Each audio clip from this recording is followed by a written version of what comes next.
गोपाल जय जय गोविंद जय जय श्री राधा रमण हरि गोविंद जय जय श्री राधा रमण हरि। धनुष बाण लिए हुए व्याधवी माँ पहुंच गया। देखा जब ब्राह्मण ने सोने के कुंडल पहन रखे, बड़ी सुंदर छतरी है, जूता भी बड़ा सुंदर नया नया पहन रखा, कमंडलों भी है। पहुंच गया, ब्राह्मण को पकड़ लिया, ब्राह्मण को एक पेड़ से बांध दिया। सब चीज, कुंडल छीन लिए, जूते छीन लिए, कमंडलों छीन लिए, फिर उसको छोड़ दिया, जाओ तुम भागो। ऐसी तपती धूप में नंगे पांव नग्न वो ब्राह्मण टप्पे मारता हुआ जा रहा है, चिल्ला रहा है, रो रहा है। एक वन से जब दूसरे वन में पहुंचा, इसी प्रकार वो ब्राह्मण टप्पे मारते मारते आज जलती भी बालू में चलने लगा। तो कुछ दया आई उसको, उसने कहा कि भाई मैंने इस ब्राह्मण का सब कुछ तो छीन लिया, चलो इस ब्राह्मण को मैं इसके जूते तो नहीं करता, ये पुराने जूते मैंने लटका रखे हैं, ये बोझ ही मेरे पास, ये पुराने भी है, नए जूते मुझे मिल गए, इस ब्राह्मण के पुराने जूते वापस कर देता हूँ। और दूसरे वन में जाकर के उस व्याध ने ब्राह्मण के वो पुराने जूते उनको वापस कर दिए। गंगा मैया की जय। जूते पाकर के ब्राह्मण बड़ा प्रसन्न हुआ, उसको बड़ा सुख का अनुभव हुआ और उसने आशीर्वाद दे करके उसकी प्रशंसा करके कहा, अरे लगता है बेटा तेरे पुण्यों का उदय हो गया है, जो वैशाख महीने में तूने जूते का दान दिया है।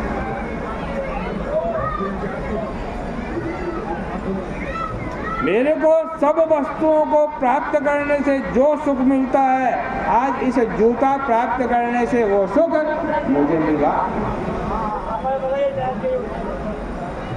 वैशाख का महीना है, ब्राह्मण को जूते दिए हैं, तेरे पुण्यों का उदय हो गया है, लगता है हरि भगवान तुम्हारे ऊपर प्रसन्न हुए हैं।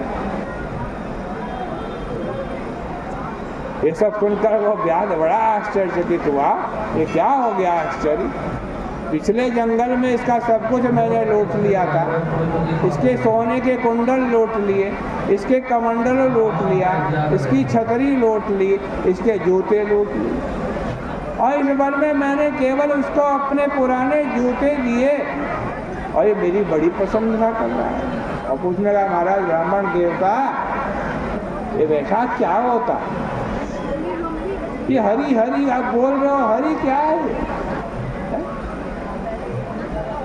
ब्राह्मण ने कहा बहुत अच्छी बात है, देखो अन्य पुण्य का फल तो पता नहीं कब मिले, आज आप करें 5 वर्ष बाद मिले, 10 वर्ष बाद मिले, अगले जन्म मिले। वैशाख का धर्म तो तुरंत फल देता है। अभी जूता दान किया कह रहे हैं और देखो अभी तेरी बुद्धि बदल गई, अभी तक तेरी बुद्धि कैसी थी, हिंसात्मक बुद्धि थी, लोगों को लूटने वाली बुद्धि थी, और आज तो पूछ रहा है क्या कि वैशाख क्या होता है, हरि भगवान कौन है?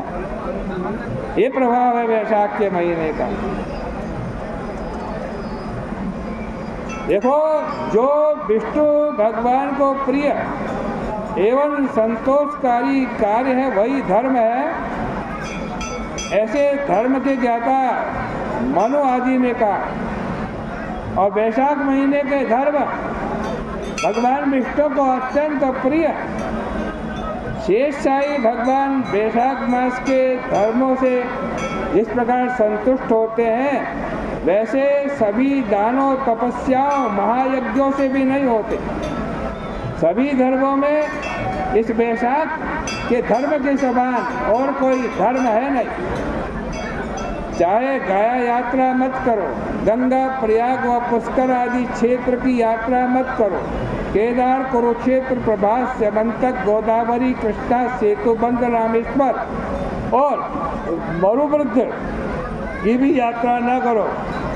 वैशाख मास के महात्मा को बताने वाली जो कथा रूपी गंगा है, उसमें स्नान करने वालों पर भगवान विष्णु तुरंत प्रसन्न होते हैं और तुरंत उनके हृदय में वास करते हैं। माधव नामक ये वैशाख का महीना जो थोड़े ही व्यय व यत्न से कार्य सिद्धि प्राप्त हो जाती है, वह व्यय होने वाले बड़े बड़े दानों धर्मों यज्ञों से नहीं हो सकती। ये ब्याज पुण्यों को बढ़ाने वाली यह माधव नामक मास है। उसमें तुमने ताप दूर करने वाले ये जूते मुझे दान दिए हैं, इससे तुम्हारे पूर्व जन्म का पुण्य उदय हुआ है, भगवान संतुष्ट हो गए हैं, तुम्हारा परम कल्याण होगा। और यदि ऐसी बात ना रहती तो भला तुम्हारी बुद्धि ऐसी पवित्र क्यों होती। इस प्रकार मुनि कह ही रहे थे कि उसी समय मृत्यु से प्रेरित बलवान सिंह क्रोध से विकल होकर आज कहते हैं वहाँ पर आया और एक हाथी भी आ गया। हाथी और सिंह के बीच में आज युद्ध होने लगा, भयंकर युद्ध हुआ। फिर दोनों थक करके वहाँ अचेतन होकर के गिर पड़े और उसी समय आज कहते हैं ये मुनि शंख मुनि उस व्याध को समस्त पापों को नाश करने वाली वैशाख महीने की कथा सुना रहा था। कथा के कुछ श्लोक कुछ शब्द इस सिंह और हाथी के कानों में पड़ गए और जैसे ही इसके के कानों में वैशाख महात्मा के श्लोक पड़े, तुरंत इन्होंने अपने हाथी और सिंह की योनि त्याग दी, छोड़ दी। दिव्य रूपधारी होकर दिव्य चंदन आदि सुगंधित आलेपों से युक्त होकर दिव्य विमान पर चढ़कर स्वर्गीय नारियों से सुशोभित होते हुए स्वर्गलोक को जाने लगे।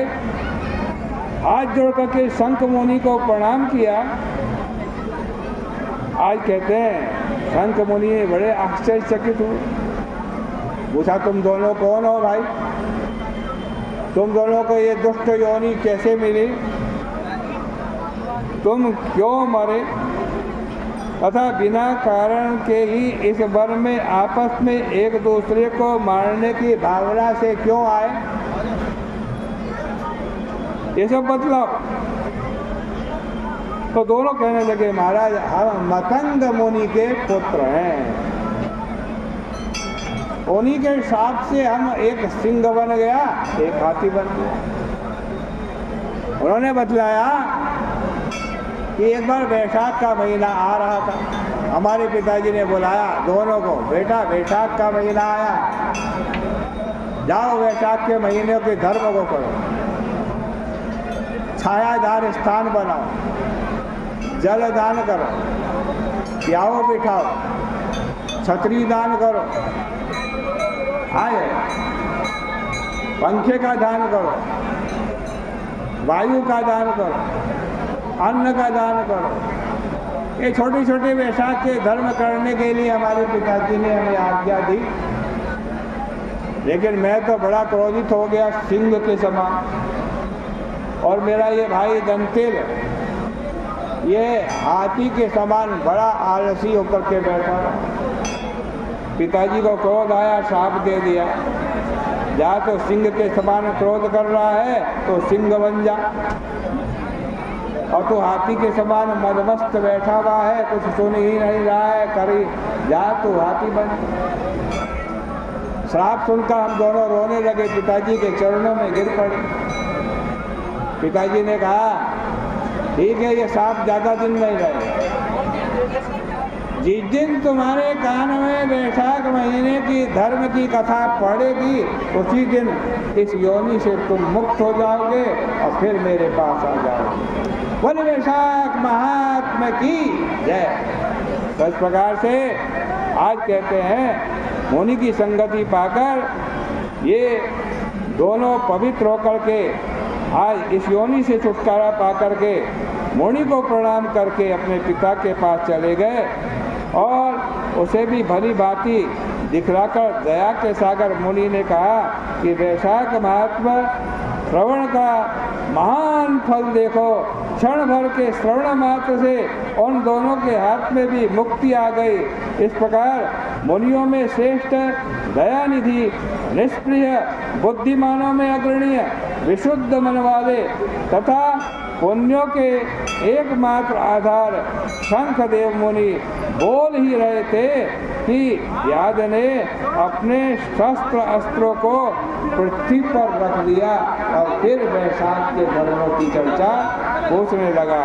इस प्रकार से श्री स्कंद पुराणे वैशाख महात्म्य नारद अम्बरीश संवादे दंतिल कोहली और मुक्ति प्राप्ति नाम 17अध्याय 17वें अध्याय की आज 15, 16, 17 3 अध्याय की चर्चा आपके सामने हुई।